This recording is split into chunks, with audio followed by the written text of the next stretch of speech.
They called it the love that dare not speak its name. But in Hollywood, it was the secret that shaped everything. Behind every dazzling premiere and carefully crafted romance, some of the industry's boldest trailblazers lived double lives, hiding in plain sight. Who were the icons whose courage changed Hollywood from the shadows, and what did they risk doing it? As you watch, you'll realize, sometimes, the brightest stars are the ones history almost erased. Ramon Navaro. Long before Hollywood would openly celebrate diversity or even acknowledge it, Ramon Navaro was already breaking barriers. The son of Mexican immigrants, Navaro arrived in Los Angeles just as silent film was giving way to talkies, and a new, hungry America was shaping its fantasies around the silver screen.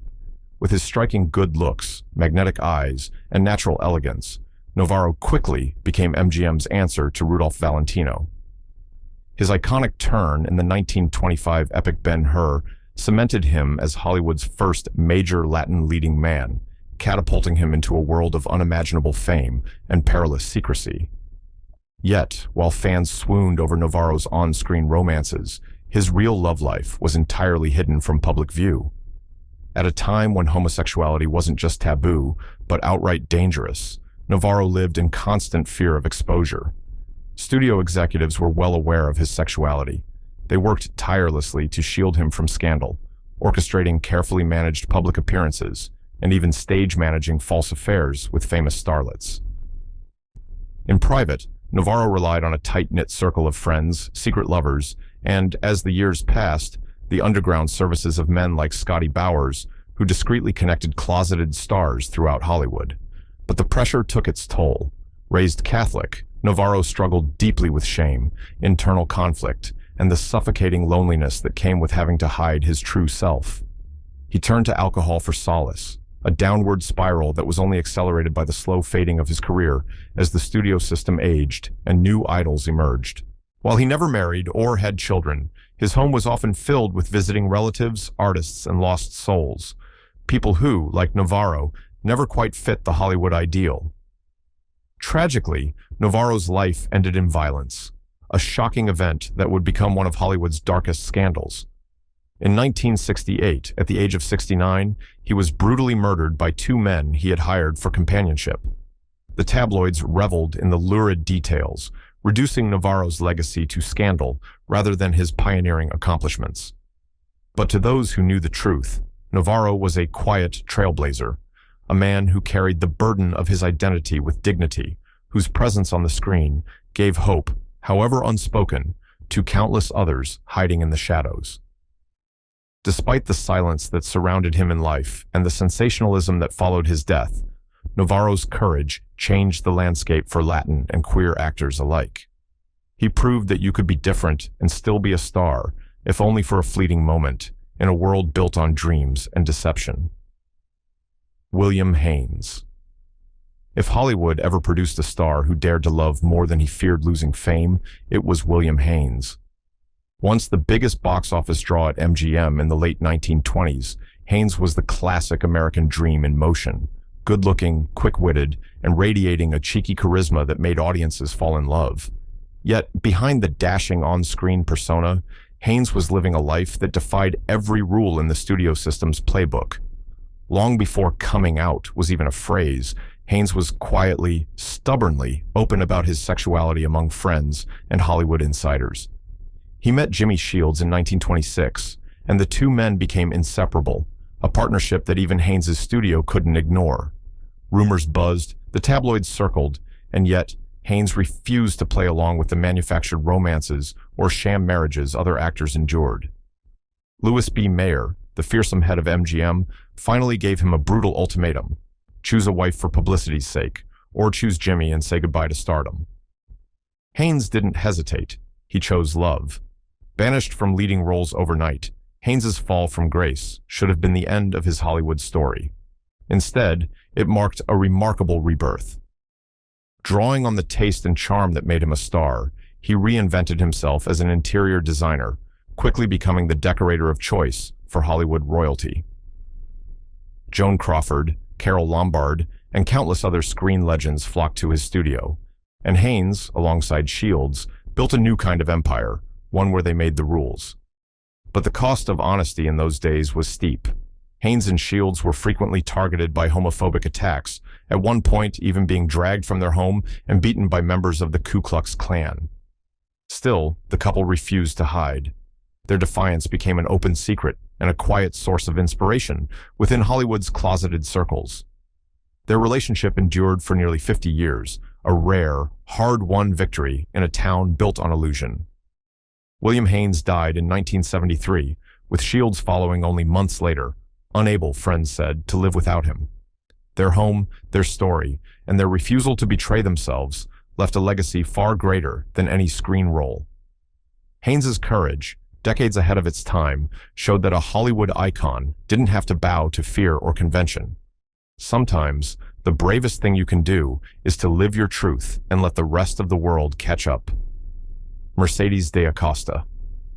In the smoky salons and backstage corridors of old Hollywood, Mercedes Deacosta's name was whispered with both reverence and scandal. Born to a wealthy Spanish-Cuban family in New York, Deacosta was an artist, playwright, poet, and above all, a woman ahead of her time. While the studios were churning out fantasies of wholesome romance and perfect marriages, Mercedes lived boldly, openly loving some of the era's most powerful and magnetic women. Her lovers, as she once quipped, were a who's who of Golden Age legends: Greta Garbo, Marlene Dietrich, Isadora Duncan, Eva Le Gallienne, and Tallulah Bankhead, to name a few. But Mercedes wasn't content to be just a secret consort or a side character in someone else's drama. Her poetry, frank, passionate, and often erotic, became a hidden manifesto for those women in Hollywood and the theater who longed for authenticity in a world of strict gender roles and suffocating expectations. Unlike many queer icons of her era, Mercedes Deacosta never truly hid her sexuality. She dressed in tailored suits, wore her hair cropped short, and held court at Hollywood parties, making no secret of her affairs. This openness, while thrilling to some, was too much for others. Her career as a writer suffered, and she was often the target of ridicule or outright hostility. Yet, her friendships with Garbo and Dietrich, complicated and tempestuous as they were, helped give both women the courage to embrace their own identities, even if only behind closed doors. Deacosta's life was not without heartbreak. Her relationships were often passionate but doomed, ending with betrayal or exile as her lovers chose the safety of secrecy over the risks of open love. Her memoir, Here Lies the Heart, published in 1960, was both a literary sensation and a scandal, exposing the coded lives of women the world thought it knew. In the years that followed, Mercedes died in near poverty, her name nearly erased from the history she'd helped to shape. But as the years passed, her legend grew. Scholars, activists, and queer performers rediscovered her writings, celebrating her as an early voice for lesbian visibility and an artist who lived unapologetically in search of love and truth.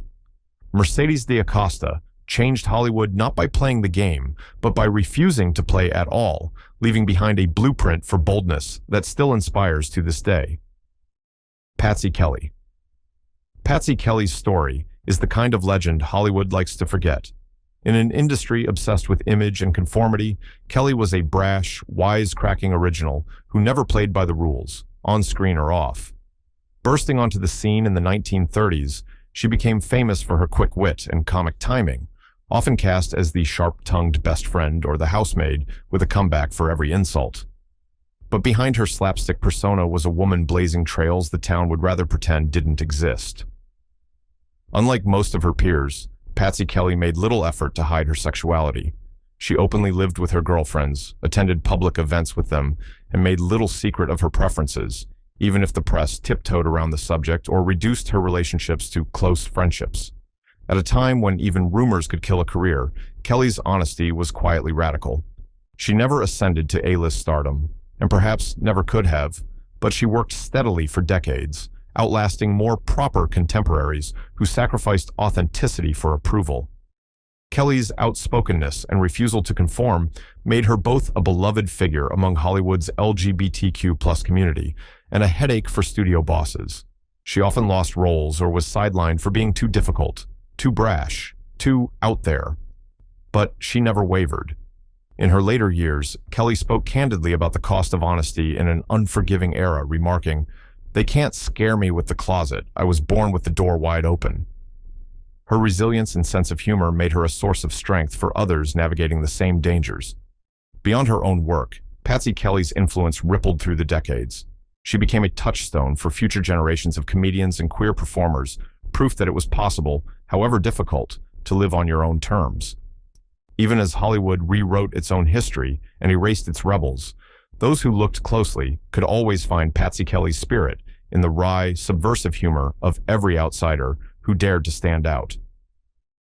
Today, Kelly is rarely mentioned alongside the greats, but for those who know the real story, she remains an icon, not because she hid, but because she refused to. In a world obsessed with illusion, Paty Kelly's legacy is a rare thing, unvarnished, unapologetic, and, above all, unforgettable. Vincente Minnelli. Vincente Minnelli's name glimmers in Hollywood history as the creative mind behind some of MGM's most dazzling musicals, Meet Me in St. Louis, An American in Paris, Gigi. Audiences marveled at his lush Technicolor worlds, elaborate set pieces, and a directing style that seemed to understand the yearning at the heart of every outsider. But what the studio fan magazines never printed was the very secret at the core of Minnelli's artistry, his own queer identity. Long before he arrived in Hollywood, Minnelli had lived as an openly gay man in the bohemian enclaves of New York's theater scene. He found comfort in creative communities, blending art, music, and fashion in ways that would later define the golden era's MGM look. Yet, as soon as he signed with the studios, Minnelli was forced back into the closet, pressured by executives to present as straight, to marry, and to conform to the fantasy that was Hollywood's stock in trade. The solution? He wed Judy Garland, already an icon, and herself, no stranger to heartbreak and outsider status. The marriage lasted long enough to produce a daughter, Liza Minnelli, but its real function was to keep up appearances, providing a shield against the scrutiny of the press and the moral police. But the truth bled through in his work. Minnelli's films are suffused with a kind of coded longing, characters seeking acceptance, longing for transformation, finding beauty in being different. The campy excess and stylized romance of his musicals became sanctuaries for viewers who felt out of step with the world outside the movie palace. In the tightly controlled MGM machine, Minnelli became known for hiring and mentoring queer costume designers, dancers, and choreographers, quietly fostering a network of LGBTQ+ talent when even whispers could end a career. Despite his impact, Minnelli was never allowed to publicly claim his place as a gay artist. He married 4 times, each union a thin shield against exposure, and lived with the constant tension between authenticity and self-preservation. Yet, his creative choices changed the face of Hollywood, introducing queer aesthetics and sensibilities to a mainstream audience decades before the world was ready to acknowledge them. Vincente Minnelli died in 1986, celebrated for his artistic genius but still, in many ways, a mystery to the public. Yet, for those who knew how to read the signs, his films were a beacon, a secret code of color, style, and yearning that continues to inspire LGBTQ+ creators and viewers. In the land of illusion, Minnelli's legacy is the truth that could not be spoken, but could always be seen. George Cukor. You couldn't talk about Hollywood's golden age without uttering the name George Cukor, yet the truth is, even at his most powerful, Cukor never quite got the recognition he deserved. Behind the lens, Cukor was a magician, coaxing out performances that would become immortal. Katharine Hepburn in The Philadelphia Story, Audrey Hepburn in My Fair Lady, Judy Garland's triumphant turn in A Star Is Born. Critics dubbed him the woman's director, not just for his uncanny ability to unlock the inner worlds of his female leads, but also because Hollywood, in its own coded language, understood he didn't fit the era's rigid definition of masculinity. That was both his blessing and his curse. What most of the world never saw was the shadow network Cukor quietly built. His Beverly Hills mansion was more than a palace for stars. It was a sanctuary for anyone who didn't belong. The city's most celebrated actors, designers, and even studio executives could drop their masks within Cukor's walls, shielded from the scrutiny of the tabloid press and the prying eyes of studio fixers. Scotty Bowers, the infamous fixer who facilitated secret encounters for closeted stars, often counted Cukor among his confidants. According to Bowers's controversial memoir, Cukor's home became the safest place in Hollywood for people like us, a space where the LGBTQ+ community could be themselves in a world built to erase them. Cukor's sexuality was an open secret in Hollywood. He never pretended to be anything he wasn't, yet he never publicly declared the truth. Instead, he let his work speak volumes. His films overflowed with coded references, witty banter, and a kind of empathy for outsiders, qualities that resonated with audiences who'd never seen themselves reflected on screen. It's no accident that so many of his movies revolved around transformation, dual identities, and hidden selves. For Cukor, these weren't just dramatic devices, they were acts of survival and, in their way, subtle rebellion. Despite his immense talent, Cukor was routinely overlooked for top honors. He was famously fired from Gone with the Wind, allegedly because Clark Gable, uncomfortable with Cukor's woman's touch and rumored connections to Hollywood's gay scene, demanded his dismissal. Still, Cukor endured, winning the Academy Award for Best Director in 1965. He outlasted his critics and quietly mentored a generation of filmmakers and actors, many of them queer, giving them the space to create and the courage to hope for more. Today, George Cukor remains a legend for the films he made and for the community he sheltered.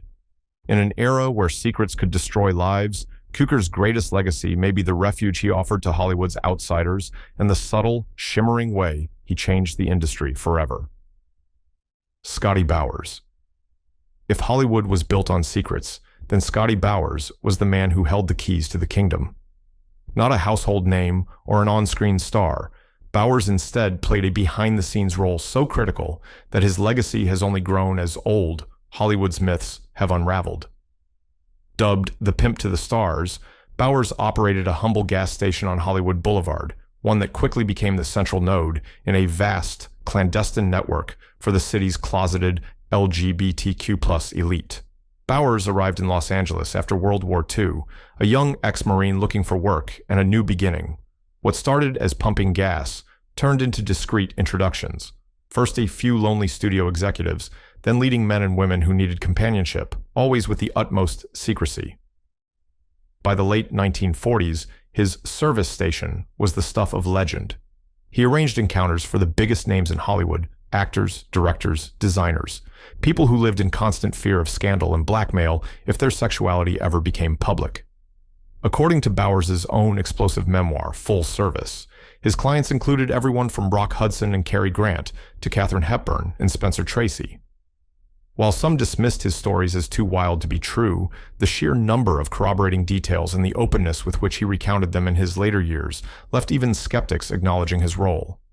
Bowers didn't just connect people for secret trysts, he created a lifeline for those who had nowhere else to turn, offering moments of freedom in a world built on surveillance and repression. What set Bowers apart was his empathy. He never charged for his services, saying, "I just liked making people happy." He operated on trust and friendship, never exploiting secrets for personal gain, even when offered fortunes by gossip columnists and tabloid writers. For decades, he protected the reputations and well-being of hundreds, if not thousands, of LGBTQ+ artists who would otherwise have faced ruin. Scotty Bowers lived to see his story told, both in print and in the acclaimed documentary, Scotty and the Secret History of Hollywood. He died in 2019, aged 96, having finally found some measure of recognition. Today, his name is spoken with awe and gratitude in LGBTQ+ circles, not because he was a star, but because he made it possible for others to survive the cruelty of a world that demanded their silence. In a city of facades, Scotty Bowers was a rare source of compassion, and the living proof that sometimes Hollywood's biggest heroes never step in front of the camera. Tab Hunter. Tab Hunter was the sort of Hollywood creation who seemed too perfect for real life. All-American good looks, a winning smile, and a screen persona carefully polished by studio executives to personify the clean-cut, red-blooded American male. In the 1950s, he was a matinee idol, star of hits like Damn Yankees, and Battle Cry, pursued by female fans and splashed across every teen magazine. But Hunter's real life was a lesson in how Hollywood's most seductive fantasies could become a trap for the very people it manufactured. Hunter's sexuality was an open secret inside the industry, but outside, he was forced into a series of orchestrated romances, often with leading ladies he barely knew. Gossip columns hounded him, Confidential magazine tried to blackmail him, and the threat of scandal was never more than a headline away. Even as he fell in love with figure skater Ronnie Robertson and later had a long relationship with actor Anthony Perkins, Hunter was told repeatedly that honesty would destroy his career. The strain led to years of anxiety, failed relationships, and a suffocating sense of isolation. But Tab Hunter was never one to play victim. Instead, he found ways to subvert the system from within. After the studios turned their backs on him, he pivoted to theater, recording, and even equestrian sports, never letting Hollywood's rejection define his worth. In 2005, long after the limelight faded, Hunter released his memoir, Tab Hunter Confidential. With humility and honesty, he revealed his truth to the world, becoming one of the first major stars of his generation to openly discuss his sexuality. The book became a bestseller, and the documentary adaptation reintroduced him as a quiet hero to a new generation. Hunter's journey, one of survival, self-acceptance, and, ultimately, pride, gave LGBTQ+ actors a template for living honestly, even after years of secrecy. He proved that the power to reclaim your story is never truly lost, and that legacies can be rewritten. In the end, Tab Hunter wasn't just a movie star, he was a pioneer who showed that living in the light was worth every risk. Dorothy Arsner. In the pantheon of classic Hollywood, directors were almost always men, and the few women who managed to step behind the camera were either pushed to the margins or erased from history. Dorothy Arsner, however, refused to vanish. She was the only female director working in the major studios throughout the 1930s and early 40s, helming films that challenged the industry's ideas about gender, power, and desire. Openly lesbian among friends and colleagues, Arsner lived her truth quietly but defiantly. She dressed in tailored suits, sported a signature short haircut, and lived for decades with her partner, renowned choreographer Marion Morgan. In an era when any hint of queerness could ruin a career, Arsner didn't hide, but she also didn't court scandal. Instead, she made her art speak for her. Her films, Dance Girl Dance, Christopher Strong, Craig's Wife, featured strong, independent women, relationships that flouted convention, and coded messages about longing, loyalty, and identity that spoke directly to audiences who felt out of place in society's roles. But Arsner's greatest legacy may have been her mentorship. She helped launch the careers of legends like Katharine Hepburn and Lucille Ball, championed female screenwriters, and quietly hired and protected queer creatives in her crew. As the industry evolved, she transitioned to teaching at UCLA, where she inspired a new generation of filmmakers, many of them women and LGBT+, to challenge the rules she'd spent a lifetime subverting. By the time of her death in 1979, Dorothy Arsner was all but forgotten by the Hollywood establishment, her work buried under decades of male-dominated history. Yet, as scholars and activists began to rediscover her films, Arsner's place as a pioneer became impossible to ignore. Today, she's celebrated not just as the first major woman director in Hollywood, but as an icon for anyone who's ever felt like an outsider. Her defiance, creativity, and quiet refusal to disappear opened doors that have never closed again. Charles Laughton. Charles Laughton never fit the Hollywood mold. Short, heavy-set, and gifted with a voice that could both thunder and soothe, he was an unlikely star in an industry obsessed with youth and beauty. Yet, through the force of his talent, Laughton became one of cinema's most respected and versatile actors, winning an Oscar for The Private Life of Henry VIII, terrifying audiences in The Hunchback of Notre Dame, and directing the haunting classic The Night of the Hunter. Off-screen, Laughton was equally complex. He married fellow actor Elsa Lanchester in 1929, and theirs was a famously unconventional union. Gossip swirled about his sexuality.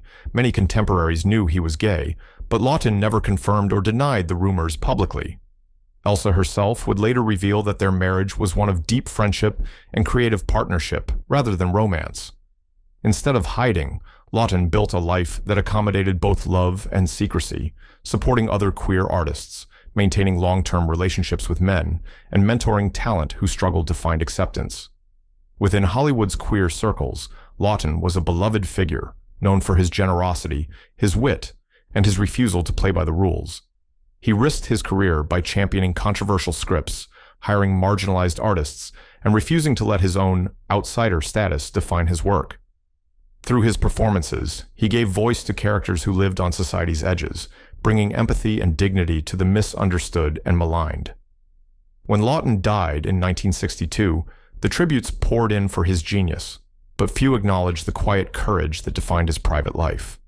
In the years since, his story has become a beacon for LGBTQ+ artists, a reminder that greatness can flourish outside the mainstream, and that authenticity, however difficult, leaves a mark deeper than any mask.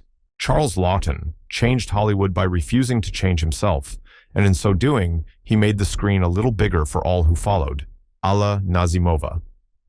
In the early days of Hollywood, few names commanded as much respect or as much whispered curiosity as a la Nazimova. Born in Russia and acclaimed on Broadway before she ever reached California, Nazimova was a silent film superstar, a brilliant interpreter of Chekhov, Ibsen, and Strindberg, and a bold producer who shaped the industry from behind the scenes. But it was her off-screen life that made her a legend within the hidden world of queer Hollywood.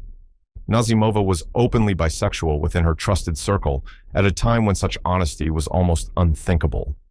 She gathered artists, actors, and free thinkers at her legendary Garden of Allah estate on Sunset Boulevard, a place that would become both a creative haven and the West Coast's unofficial safe space for LGBTQ+ luminaries. The guest list read like a who's who of queer history: Greta Garbo, Marlene Dietrich, Dorothy Arsner, and countless others seeking shelter from the spotlight's harshest glare. In coded language, Nazimova and her inner circle dubbed themselves the Sewing Circle, a playful but necessary disguise for a social network of women who loved women. On screen and off, Nazimova shattered boundaries. She produced and starred in bold experimental films like Salome 1923, hiring openly gay writers and actors, and filling her productions with subtext that would resonate with anyone living outside the mainstream. Her courage to fund and feature other LGBTQ+ creatives, often at great personal and financial risk, set a precedent for artistic rebellion and community building that would echo through generations. Though her Hollywood star dimmed as talkies rose and scandals multiplied, Nazimova's impact only deepened in retrospect. Today, the Garden of Allah is gone, but her legacy, as both a silent screen icon and a guardian of the outsider spirit, is unmistakable. Nazimova's life proves that even in an industry built on fantasy, living authentically, however quietly, can change the real world in ways history is only now learning to appreciate. In Hollywood's golden age, truth was something to be hidden, coded, or quietly exchanged behind closed doors. But the icons you've met here didn't just survive, they created cracks in the facade, letting a little more light through with every brave choice. Their stories remind us that what's forgotten is often what shaped the present most. As the credits roll on their hidden legacies, we're left with one final question. How many more trailblazers changed Hollywood forever, yet still wait for their stories to be told?